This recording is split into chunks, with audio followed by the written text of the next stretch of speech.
অনেকদিন হলো sea food খাই না, তাই হঠাৎ করে আপনার ভাইয়ের কাছে বায়না ধরলাম। তাই দুইজনে মিলেই চলে গেলাম সি ফুড খাওয়ার উদ্দেশ্যে। হ্যালো এভরিওয়ান, আসসালামু আলাইকুম। কেমন আছেন আপনারা সবাই? সোশ্যাল মিডিয়ায় ঢুকলেই এই পতেঙ্গা বাইসটাই ঢাকায়া অনেক বেশি চোখে পড়ছিল, তাই দুইজনে মিলে চলে গেলাম। যাওয়ার পরে ওরকম একটা ভালো লাগেনি, তাই ওইখানে আর খাবার অর্ডার করিনি। এরপর আবার জ্যাম ঠেলে চলে আসলাম লালবাগে। এরপর লালবাগে এসে মিট বক্স অর্ডার দিলাম মিট মেসে। এখানে মিট বক্সটা ভালো লাগে তাই।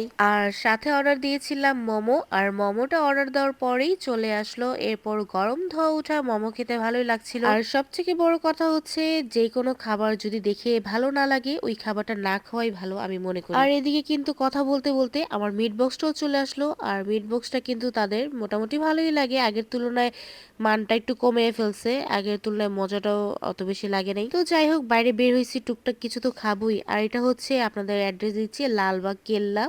লালবাগ কেল্লার ঠিক অপোজিট সাইডেই এই মিট ম্যাচটা। লালবাগ কেল্লার সামনে আসলে কিন্তু অনেক রেস্টুরেন্ট পাবেন, এখানে অনেক অনেক মজার মজার খাবার আছে। এরপর আমরা চলে যাই পিজা কিং এ। পিজা কিং এ কিন্তু আমরা পিজা খেতে যাইনি, আমরা গিয়েছিলাম যেহেতু বাইরে ওয়েদারটা ঠান্ডা, ওইখানে যে গরম গরম থাই স্যুপ খাবো।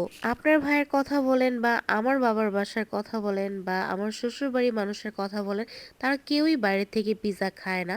বেশিরভাগই আমি তাদের পিজা বানিয়ে খাওয়াই। এদিকে গল্প করতে করতে আমাদের থাই স্যুপটা চলে আসছে। এখানে থাই স্যুপটা কিন্তু অনেক বেশি মজা। আমরা কিন্তু 1:3 নিয়েছিলাম, আর তাদের কোয়ান্টিটি বেশ ভালো। প্রত্যেকটি জিনিসই অনেক বেশি দেয়, আমার কাছে বেশ ভালো লাগে।